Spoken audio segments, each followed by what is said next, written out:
Hello, everyone. Welcome back to the Martini. I hope you're doing well, and I hope you're having an amazing day, or at least I hope you're having a less eventful and overall better day than me because the day I have had, and it's only 4 p.m. The day, like the night is still young, in the wise words of Nicki Minaj.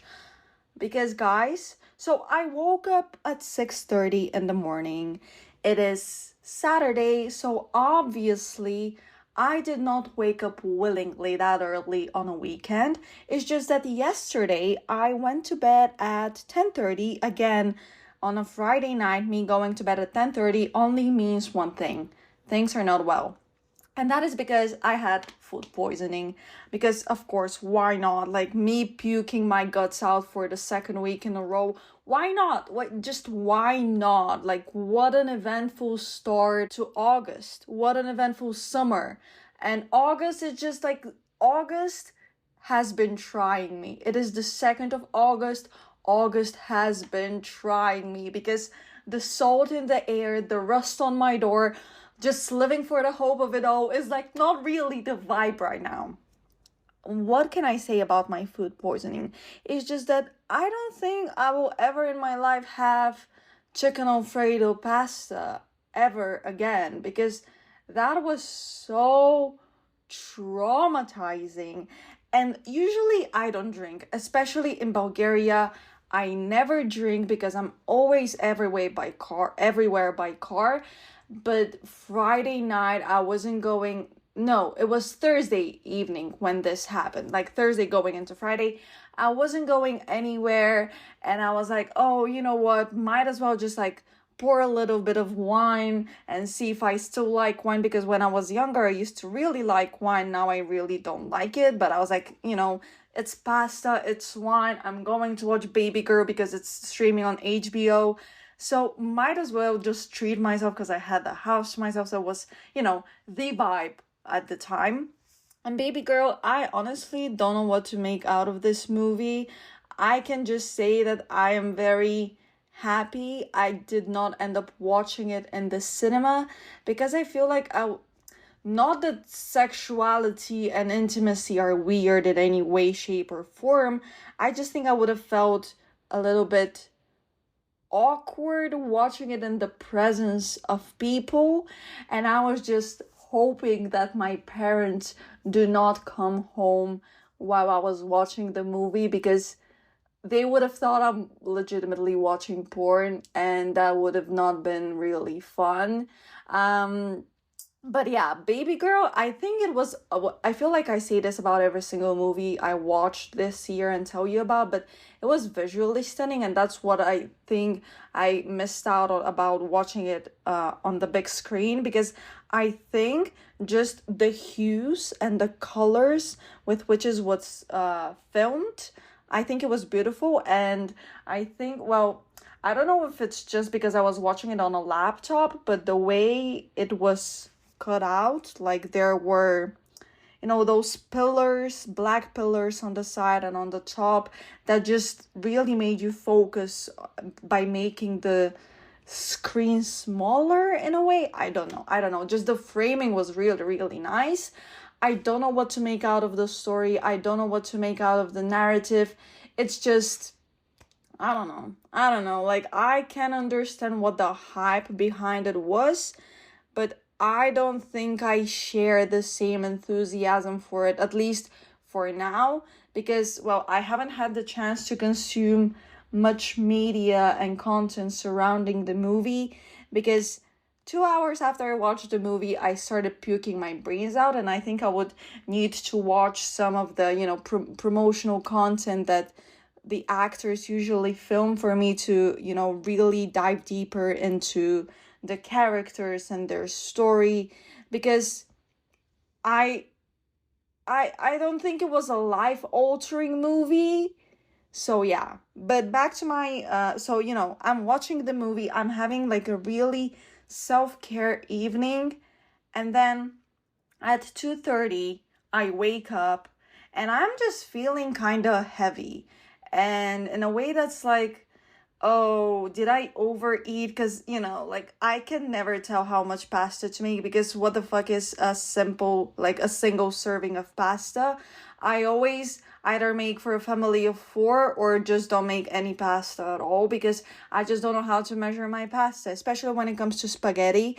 Because, well, when I'm in the Netherlands, my housemaid, because obviously she is Italian, so she cooks a lot of pasta, she has this measurement thing like a cup, and it tells you what, like, it has lines on the side, and it tells you, oh, this is a 2-person serving of macaroni, this is 1 person's serving of penne, and so on and so forth. And here, because I don't eat enough pasta, I barely eat any pasta when I'm in Bulgaria, actually. We don't have pasta measurement, like, facilities. So I just eyeball stuff. And I'm always like, oh, might put a little bit of extra than I think I need because I'll just have it for later. But it was really, really tasty. So I ended up just, gluttony is a sin. And I think I got really punished for it because I paid for it. Karma got my ass because I woke up at 2:30 and I'm very, very heavy. And I'm like, oh, is it the pasta? Is it the wine? Is it both? Is it heat? Is it cold? What's happening? And then I just go and puke my brains out. And I think I should have given you a trigger warning for this because I'm sure there's some sort of phobia about throwing up. And I apologize for not doing this. I'll try my best to do better next time. Hopefully there isn't a next time with me puking because I despise puking so much. Like, give me anything but puking. I hate it. It makes me feel so weak. Obviously because it's puking. Like, that's what it does to your body. But I really, really hate it. And it makes me feel very, very vulnerable. And so I went to bed after that and I was just like, praying to God to take my pain away or at least take me away because I was just like, no, that's really not it. And I wake up and I could not go to work. I started off telling you about something completely different and me waking up at 6:30, but we'll get there. It's part of the story. You know how I always take detours. Like, we're used to this by now. I'm not going to even explain or excuse myself. We know each other. We see each other. We're good. So the day on Friday, I was just like a mess. I was like, just my body, it was too heavy for me to move. And I just could not go to work. I could not get out of bed. I could not do anything. I could barely breathe. And because I have a smart band around my wrist, I measured my heart rate, and my resting heart rate yesterday was double what it normally is on a day I am healthy, which I think is quite concerning.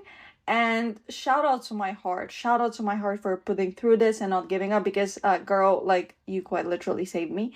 But yeah, that was really, really not fun. So obviously I spent 14 hours yesterday sleeping, which, I mean, a win is a win, I guess, even though when you're sick, sleeping doesn't necessarily give you the feeling of rest the way a 14-hour sleep duration would give you during a normal healthy day.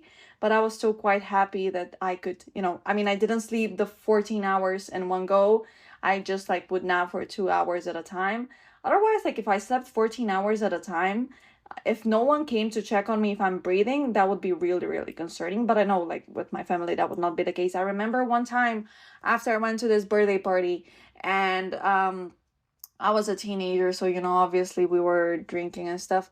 And I went home and I went to sleep and I slept for 10 or 11 hours. And my mom came multiple times to check on me if I'm breathing and if I'm alive because it's concerning. They obviously are used to me being so sleep deprived that if I sleep a regular amount of hours, let alone more than regular amount of hours, they would be concerned because, yeah, that's just not normal for me. And that is just me with the 14 hours yesterday, me getting sick. Well, obviously food poisoning is not you getting sick like with a virus or like exhaustion or burnout. Like there is a very particular reason why you got sick. But I feel like it's just a reminder that if you don't give your body the rest it deserves and the rest it requires, it is going to take it away. It's going to take that rest, whether you like it or not, and it's going to make it more uncomfortable for you to rest than if you were to allow it to rest on the regular. So today I woke up as good as new, and because yesterday, obviously, I went to bed at fully went to bed at 10:30, which has not happened since I was, I don't know, 9. I woke up at 6:30. First of all, naturally, not somewhat, actually very well rested. And today I'm as good as new, no sign from food poisoning, which I really highly appreciate because that really, really sucked. But also I woke up, and now we are getting to the part of the story which I wanted to tell you. I woke up from my dad screaming my dog's name, one of my dog's names. He was screaming, Luke, Luke, Luke, come here, Luke, Luke, because Luke ran away this morning. And oh my God, again, August has been trying me because, so Luke ran away at 6:30 and we were looking for him for hours with no success, looking for him in the woods, like beyond our house, like over our house, under our house, like not be over and under, like, you know what I mean, like the ones like of doesn't matter, guys. I'm having a day. Then we looked for him in different villages surrounding our village. We went on Facebook to post pictures of him and be like, hey, he is missing. If you find him, please contact this number. We were looking for him, and we were just, at a certain point, we were getting desperate. Because the thing is also, this is not his first time running away. And before you make any speculations, Luke is very well looked after and he's very well fed. And he is having the time of his life here. He is just stupid.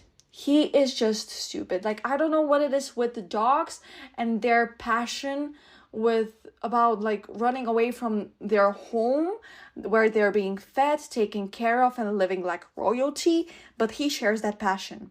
And at least if a man is passionate about something, let him be. Actually, don't let him be, because this is stressing us out so much.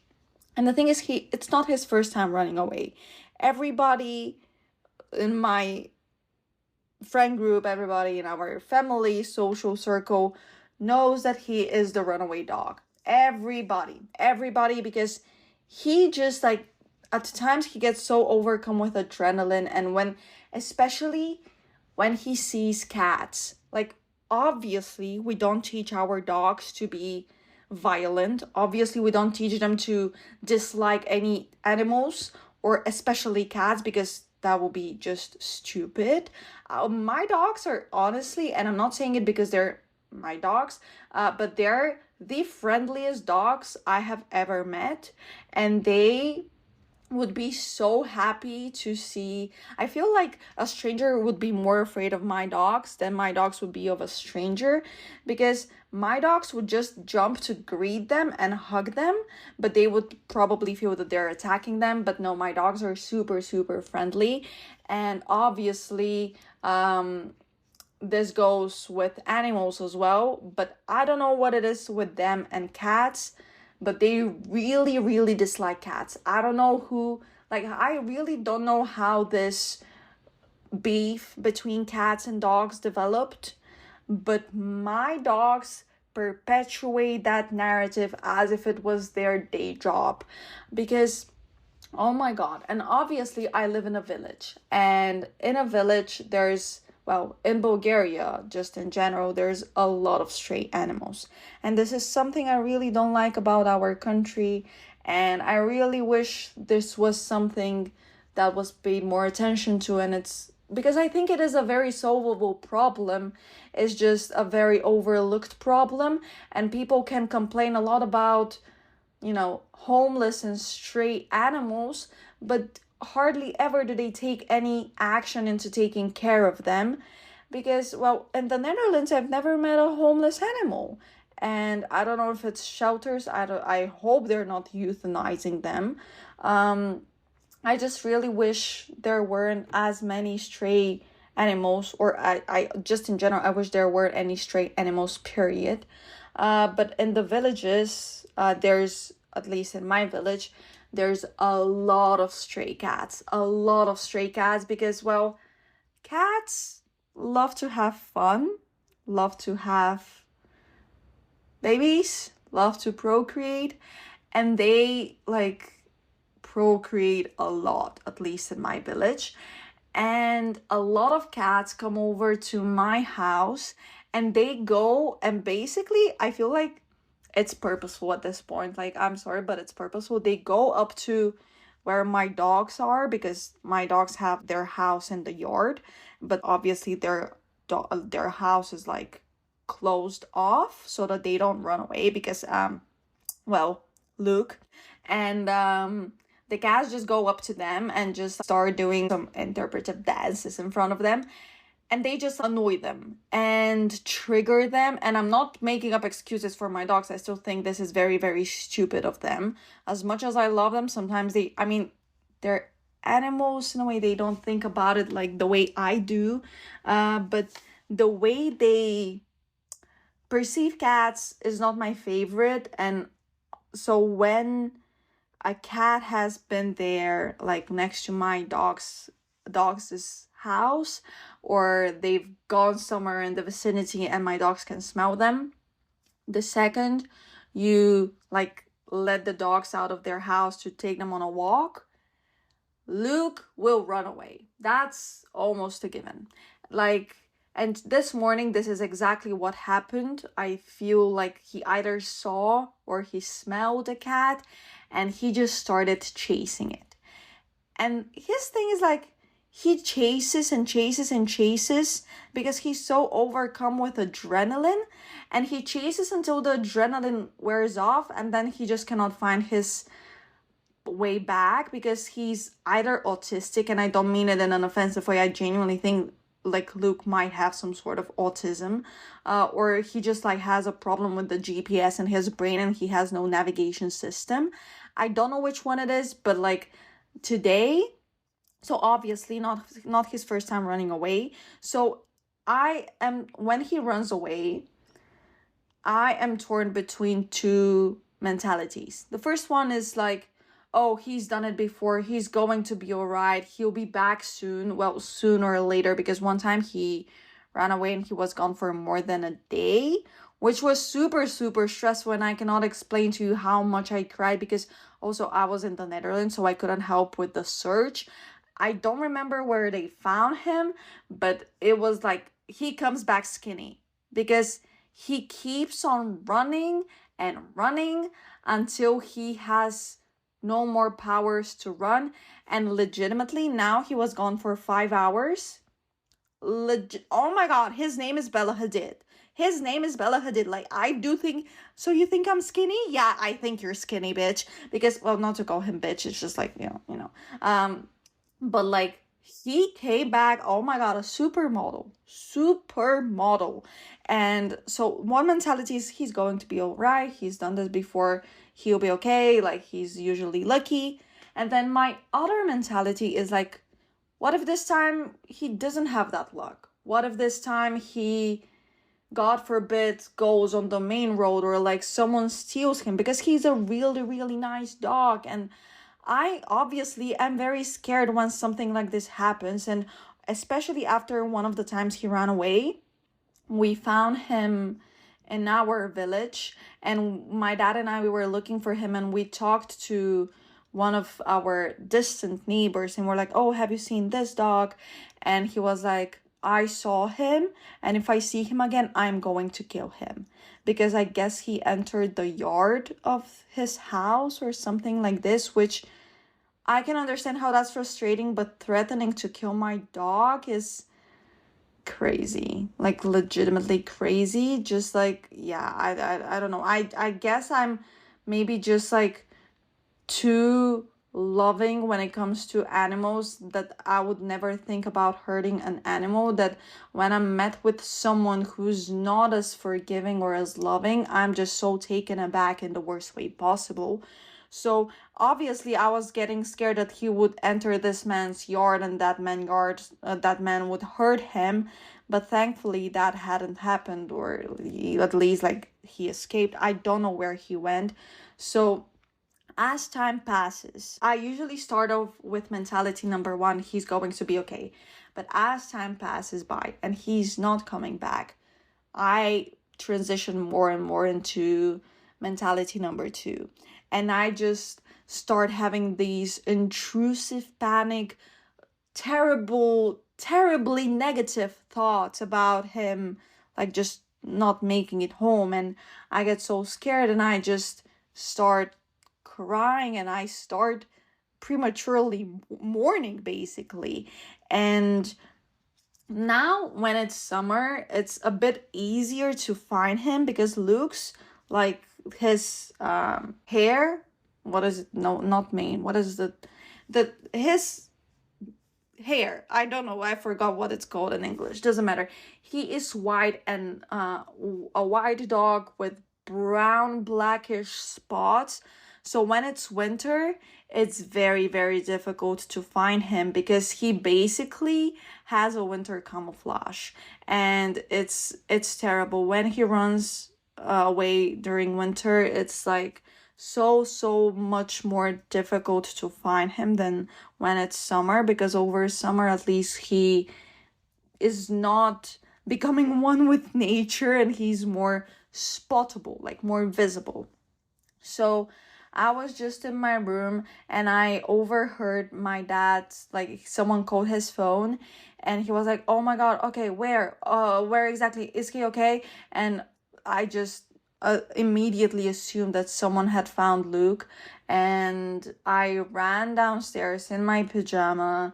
I put on some slippers. I hadn't even changed at all, and just got in the car with him, and we went to pick him up from a neighboring village, because some people who actually lost their dog a few days or like a weeks ago, and they were that's how they met my dad, because they came to look for their dog and they were talking with my dad if he had seen their dog, and actually the man was holding a gun. That's very should I say it? Maybe I shouldn't. I still will. That's very USA of him. But like, yeah, I was like, "Sir, why are you holding a gun?" Because like apparently he was very scared that someone will do something to him or to his dog, and he was just walking around with a gun. Hopefully, thankfully, actually, he didn't shoot anyone, and he found his dog. And it's like ironic how they came to my dad to ask if he had seen their dog, and now they found our dog, and thank god for those people. I mean, like, sure, the gun thing kind of crazy, well, absolutely crazy, but they found my dog and they, like, fed him, took care of him, called us immediately, and just I'm so thankful for those people. Now we need to come up with an idea for what to give them as a thank you, because that's like, it's super nice of them to take care of him, and like they've apparently fed him a lot, because like I told you, he came back and he was skinny, because like dog metabolism is super fast, and especially when he runs, like he burns off so many calories, it's crazy. And like you could just see that like he could not walk from exhaustion, because I could bet my head that he ran until he could no longer run. And then when we looked at his paws were so wounded that my dad thinks he probably ran somewhere in the mountains on the rocks, and he probably fell somewhere because he could not walk properly, and he looked a little bit like wobbly and stuff. And he was so exhausted that when we went to pick him up, he couldn't even sense that it was us.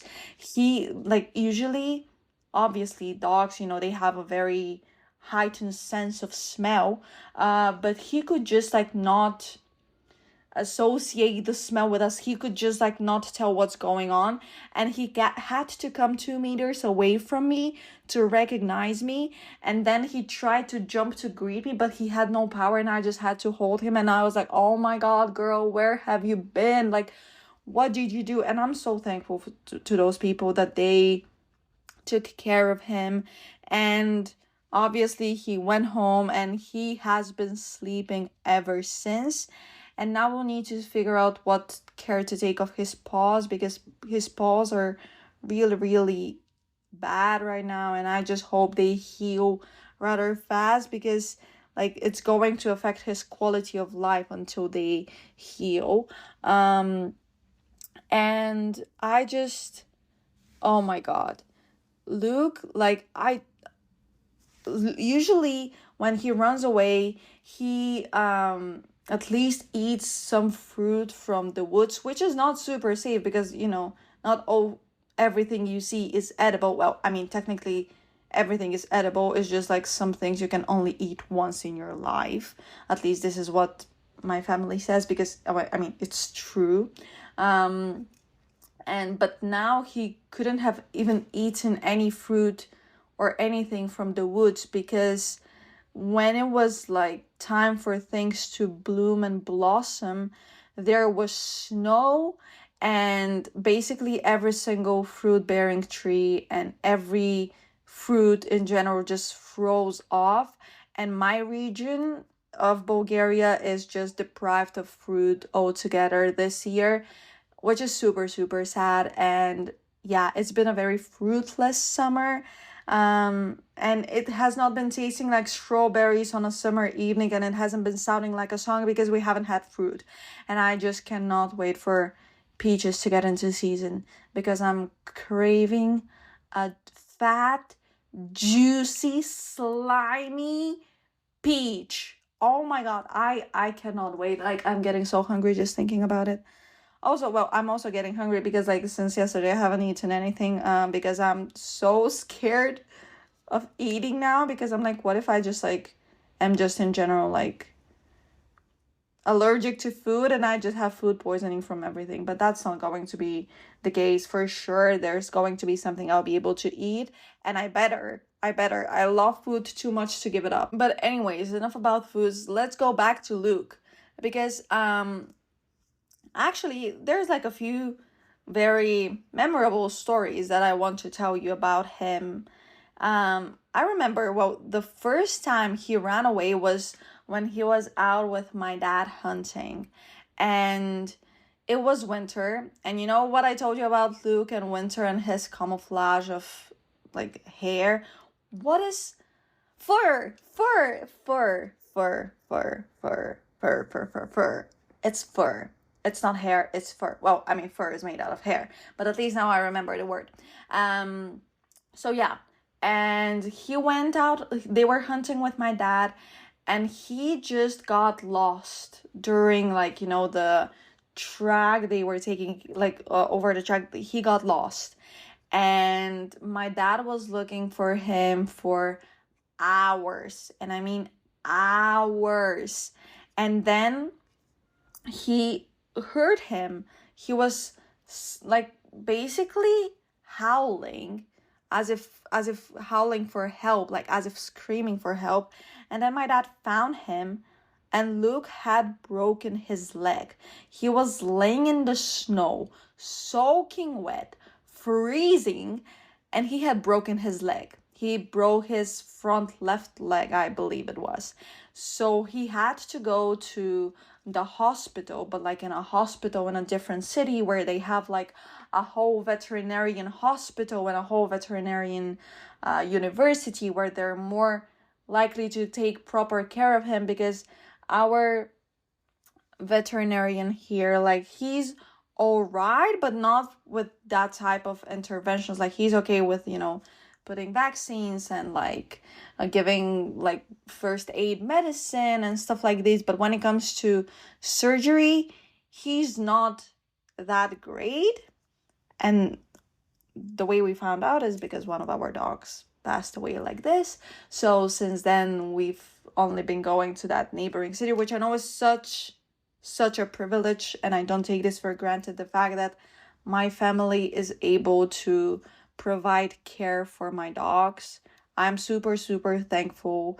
And I'm super thankful that I grew up in a family that is so animal loving, and I grew up with dogs, and I grew up with so much respect for nature and for animals and for every single creature, because I don't know, like, I mean, they all have souls. We all have souls. We're all connected. Like, we're all living human, well, not human, we're all living beings. And I don't know, we all deserve love and care and home and, yeah, and shelter. And yeah, I'm just very, very happy that my family is so animal loving, that they uh allowed me the privilege to grow up with dogs. Because dogs, honestly, well, I've only had dogs as pets. We've never had, well, I mean, we had like a parrot and a hamster, but like they were unfortunately not as long lasting.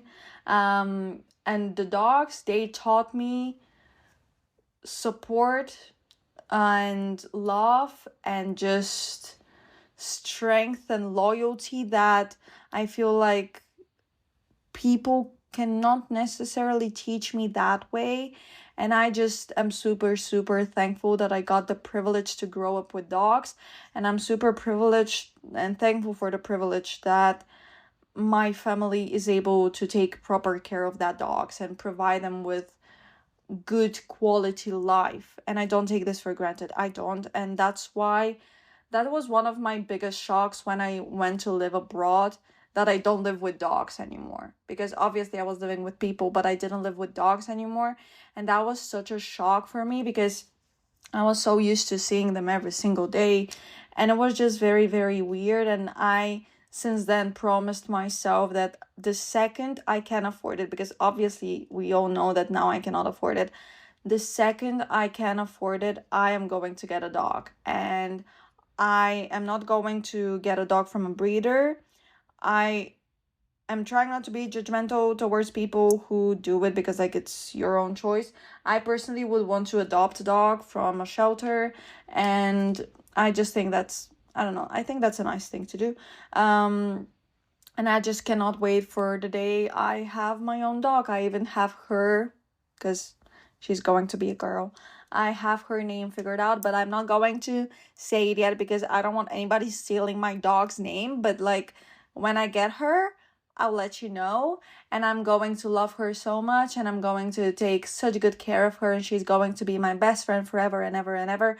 And I'm going to be her best friend forever and ever and ever. And we're going to love each other forever and ever and ever. And I'm so excited for the day I have my dog. Like my own dog, because now those are family dogs and I love them to death.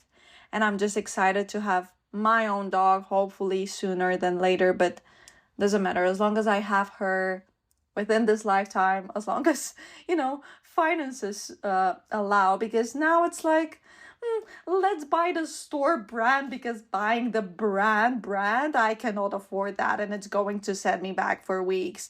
So once I figured this out, I'm going to start thinking about a dog, because I don't see the point of getting a dog if you're not going to be able to provide them with a quality life. Because what is the point of getting an animal like a pet if you're just going to, if all you're going to provide them with is food? Like, you have to give them quality of life beyond nourishment.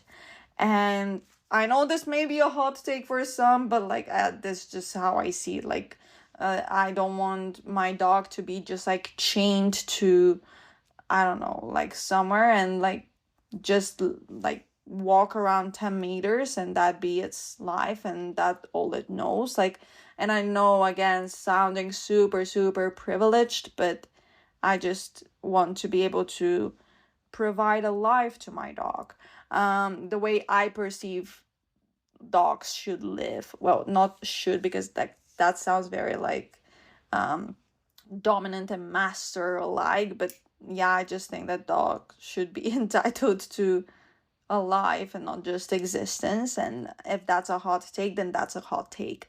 But yeah, so he broke his leg and he was on bed rest basically for a few weeks, I believe it was, until he had his stitches removed, because he had like a metal plate attached to his bone, so that it heals, and he was in a cast, and not fun stuff for a dog, especially which relies on that leg to walk, because dogs are four-legged and they need four legs to walk. I mean, it's very surprising and like, super impressive when I see a dog with less than four legs just walking, and I start crying. I just start crying when I see it, because it's so like, good job, buddy.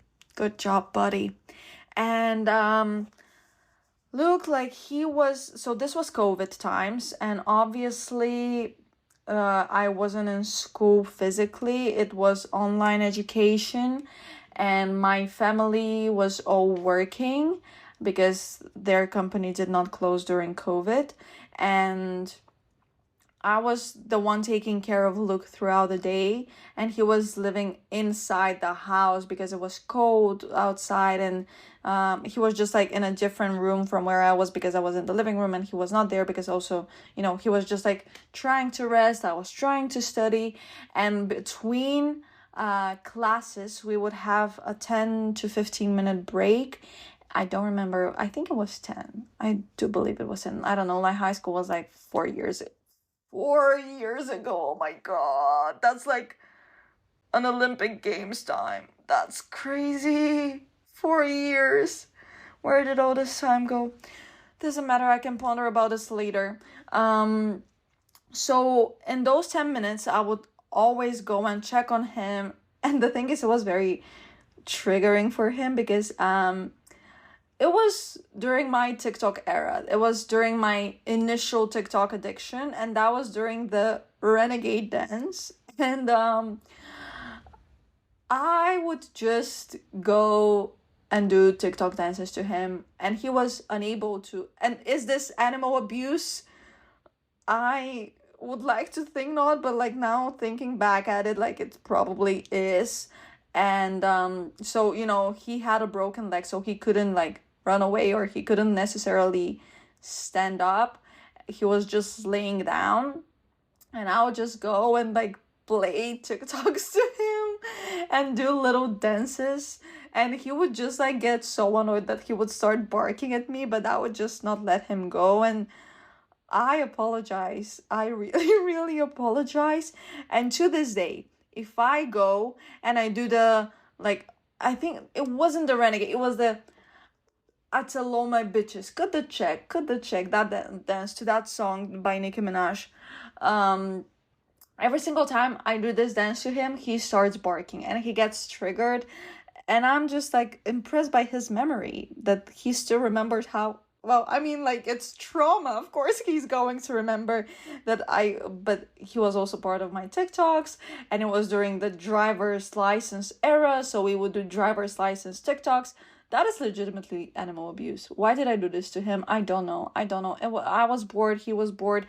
Well, he wasn't bored. Like, this is not what he wanted to happen to him, but that's all right, I guess. But yeah, so during the breaks, obviously I would, also help him, take him out to go to the, when nature calls. So, usually I never walk Luke without a leash, because as I already mentioned, he's the runaway dog.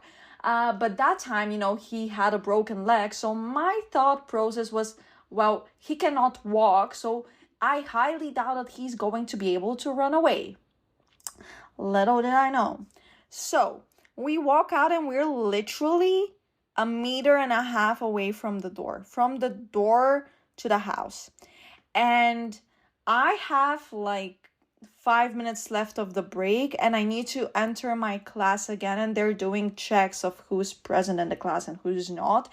And you have to provide a very solid reason of why you would not be in class.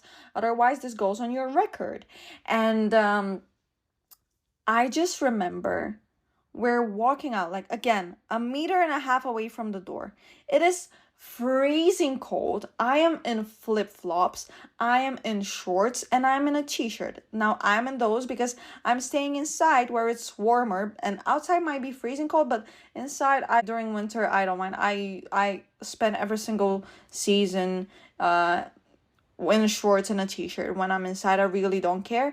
But obviously, we went out for 2 minutes, so I'm like, I'm not going to change, and I'll just put my flip-flops on because we're literally 1.5 meters away from the door. It doesn't make sense for me to go and put on some sneakers or boots or whatever, but it's freezing cold. There's snow up to my knee, and he's, doing his job, and as we're about to enter the house and for me to clock into my class, he runs away. I don't know how it happened. The dog who couldn't walk ran. I think he saw a deer or what is Bambi? What is Bambi? It's not a deer is the male. What is Bambi? Well, he saw Bambi, like the mother of Bambi, whatever she is called in English. And he started chasing her or him or them. Let's go with them. He started chasing that animal and chasing it up the woods because, I told you there's woods above my house and below my house. He started chasing them above, like uphill, and chasing and I'm yelling. And the thing is, I know I cannot go inside and change, because if I go inside and change to something that's not flip-flops and something that's not a t-shirt and shorts, because it's minus I don't know how many degrees, I'm going to lose sight of him, lose track of him, and he's going to go out of my sight and I'll just lose him. Because again, during winter, he is just invisible because he just like a chameleon when it comes to winter. So I just start chasing him in my flip-flops in the snow, which is up to my knee, and I'm barely walking in that snow. I don't know how he's running. I don't know how he's not sinking into that snow, and I just in general don't know how he's running. Because I can see him stepping on that foot that he cannot use because that foot is broken. And obviously after a few minutes, he realized that he cannot chase that animal because the animal escaped, because that animal was, healthy, didn't have a broken leg, and could outrun the dog. And just Luke gave up. And this is when the adrenaline wore off.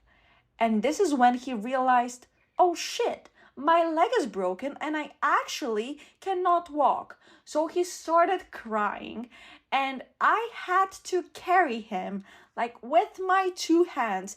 I had to carry that big ass dog through the snow because he could not walk.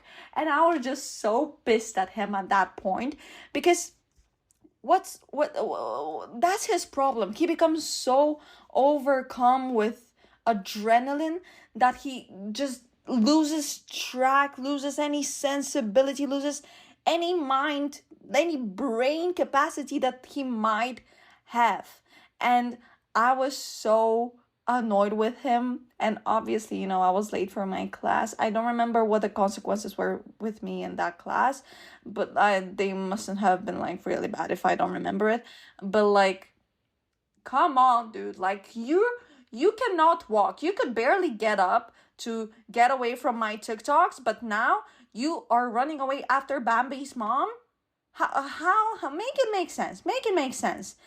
Also, you made me chase you in flip-flops and shorts and a t-shirt in a minus 100-degree weather.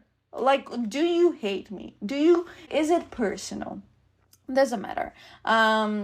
Yeah. And before you guys say anything, don't come around here and suggest, oh, have you ever thought about GPS leashes, those that are tracking or like putting some sort of tracker? He has a chip in his ear that is trackable, but like he needs to get to a vet with a device that tracks chips for that to be tracked. And also, don't suggest the GPS leashes because we have those, and thank God my dad decided to buy the more expensive ones just for them to not work. And that was really like a great investment and a really really amazing. Just like, I don't know. I sometimes, someday, this dog is going to be the death of me. And I remember this one summer, I was like, my parents went to visit their friends who were at the seaside. My sister was in Sofia and I was alone, and I decided to host my friends because obviously this is what you do when you have the house to yourself and you don't have food poisoning. And I just, as I was about to feed the dogs or I was walking them, and Luke just ran away.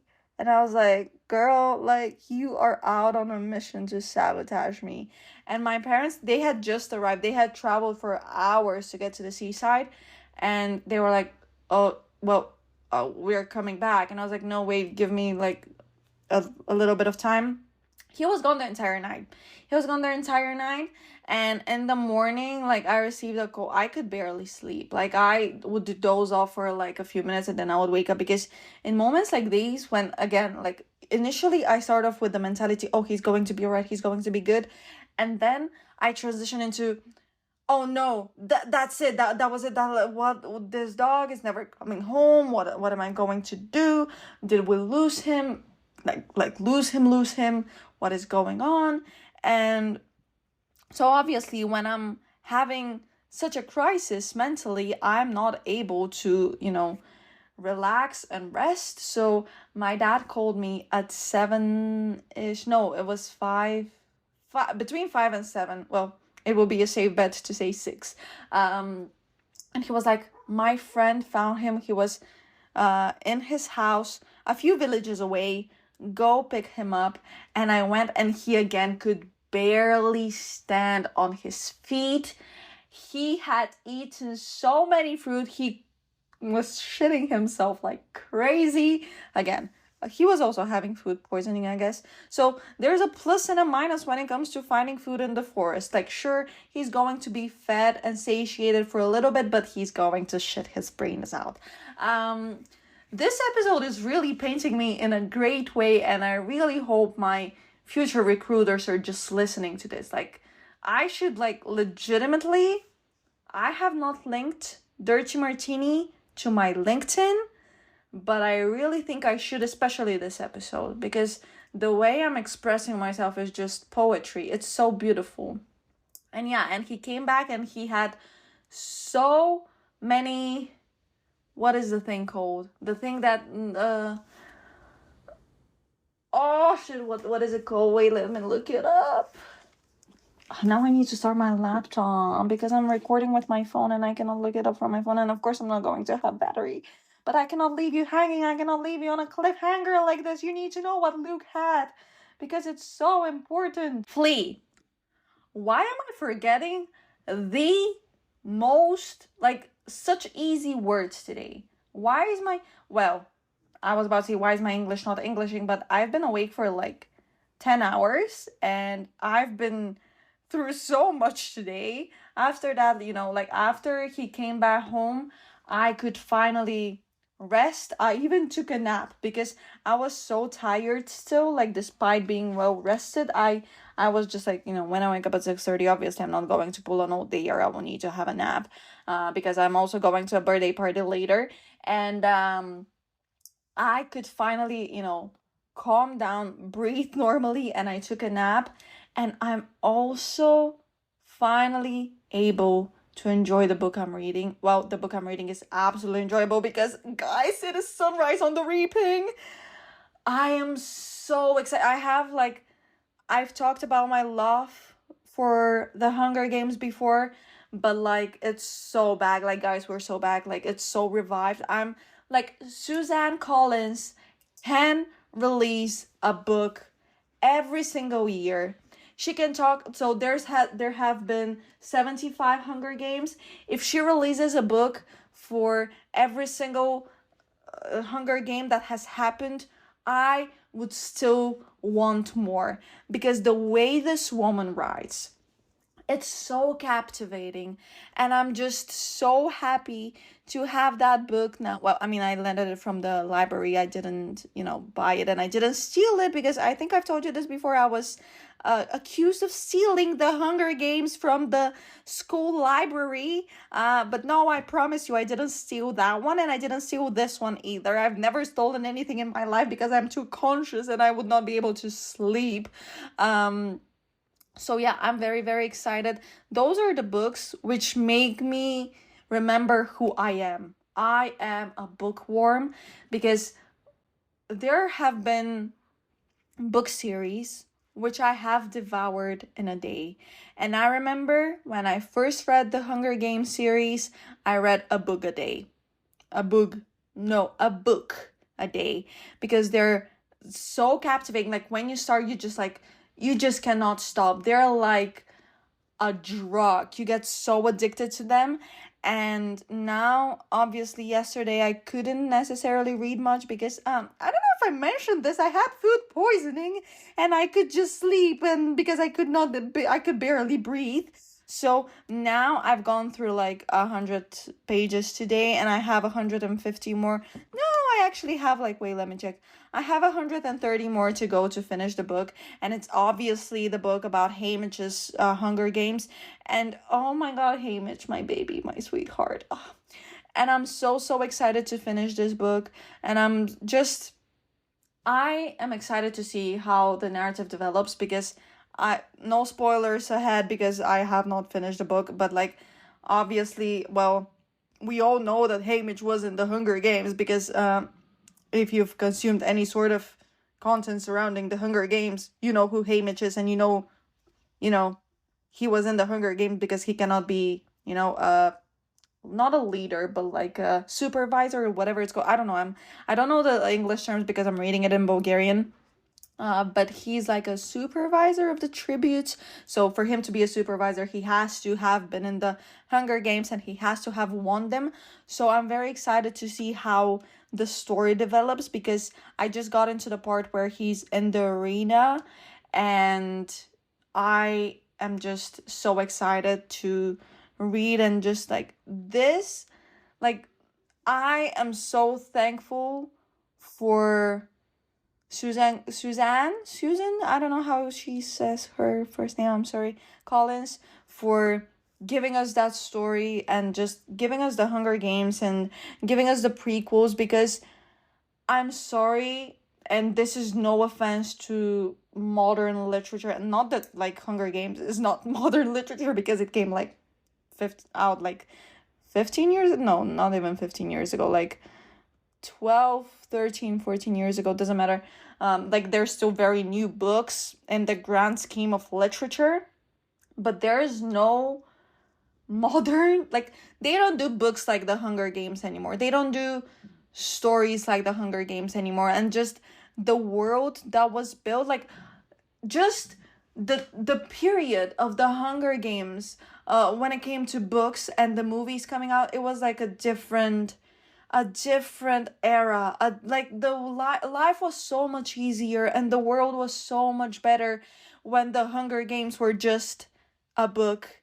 And because I remember when I was reading and I was like, oh my God, how would they, the people in the book, how would they allow such a thing to happen, and how would they not rebel against the capital and still allow for such massacres to happen? And then fast forward to nowadays, and I can see how people can be so okay with genocides and massacres and not rebel against them, and just pass by them as if it's nothing happening. And just in general, there's such terrible desensitization, desensitization to violence and murder. And it's just crazy to me how the Hunger Games are not just a fictional book.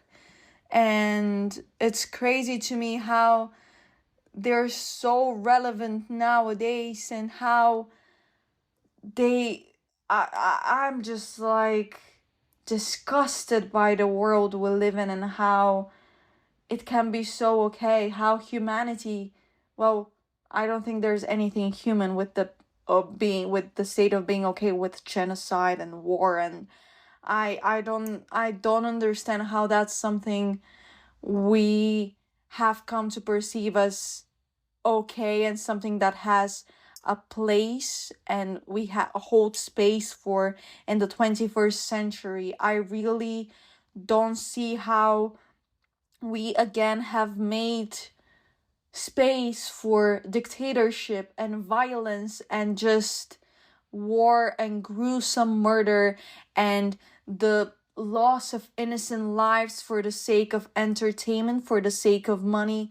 I don't understand how that's okay, and I don't think it's okay, and I don't think it's ever been okay, and I don't think it will ever be okay. And I am repulsed by people who pass by this state of the world right now with, with an easy hand, just brush it off. I don't think that's okay. And I really think the Hunger Games should have stayed within the covers of the book, within the introducing and the final credits of the movie. And it's extremely sad that they manifest in real life today. And I will just leave you with this. I will leave you with this food for thought. Let this be food for thought that brings you food poisoning, because these are thoughts that personally poison me every single day. How is it possible that this is something that's happening in the world right now? And how is it tolerated? How is it that the very system that was designed to protect us go against our protection, against our safety, the system built for safety ends up being the most destructive body there is, because the system is broken. And it's crazy to me how just the masses, we just keep our head down, and that's really not okay. Because keeping our head down and ignoring what's happening is, and by saying we, I don't know what I mean, but it's just we become complicit in this. And it's crazy to me. It's so regressive, it's so inhumane, and it just does not belong in the modern world, because this is barbaric, and this is just repulsive. And I hope whoever is okay with the mass murders, with the starvations, with the killings of innocent lives, I hope, you know what? For me, karma is a relaxing thought. Maybe when I say we, I mean us as a society on a larger scale, us as a whole. Because it's crazy to me that there's people who are okay with it, who don't even bat an eye when they see the news, who don't even keep up with the news. And it's, sure, I know the news is depressing and whatever, it's your duty to stay knowledgeable in times like these, especially if you're not the one directly affected by it. I feel like it's your duty to at least stay informed. And it's just very disappointing that we, as a society, as a humanity, are allowing this to happen. That's all I'm going to say. But with that, thank you so much for listening to today's episode. I hope you enjoyed Luke's shenanigans, because I definitely did not. I hope this last segment triggered something, and I hope to see you in the next one. But until then, stay hydrated, wear sunscreen, and don't support genocide. Bye.